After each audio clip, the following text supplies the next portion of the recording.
Hello mga kamamasis, Assalamualaikum. So yan, good afternoon nga pala dito sa mga taga Saudi Arabia sa Tabuk City.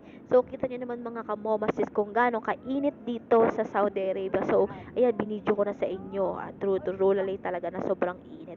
So yan mga ka-OFW, yan nga kasi ang lagi nyong tandaan na lagi kayo paglalabas kayo, lagi kayo maglalagay ng sunscreen protector sa inyong katawan o sa mukha.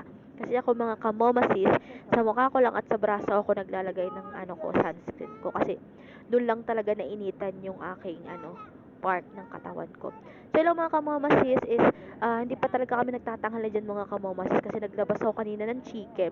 So pinabalik niya, sabi niya kakain daw kami sa labas. So ayan, nagmamadali ako ibalik yung chicken kasi gusto ko rin kumain doon sa labas. Ang pili ni mga kamomasis nyo Pero yun lang, go to sa story. So, ayan nga mga kamomas, is papunta kami dyan sa kainan. So, medyo malayo sa bahay namin.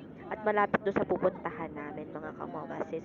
So, ayan nga mga kamomasis, malapit na kami dyan sa kakainan namin. So, ayan mga kamomasis. So, uh, ayun nga, malapit na kami. So, maya-maya bababa na kami dyan ng mga amo ko. So, ayan, magpa-park na kami ng sasakyan. So, in-stop ko muna yung video ko and true ulit.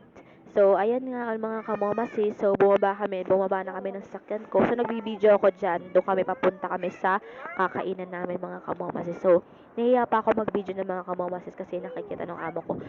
Hawak ko ang aking cellphone. Pero alam naman ng amo ko na nagbibideo ako. Kasi kinikwento ng panganay niyang anak na nagbablog nga ako. Sinasabi niya kung ano mga sinasabi ko. Ginagaya niya ako mga kamomasis. So, yun mga kamomasis, dyan na kami sa kainan sa loob. So, kita niyo naman yung kulitan namin mga kamomasis. So, huwag kayo magsasawa laging manood ng aking video. Thank you. Bye-bye.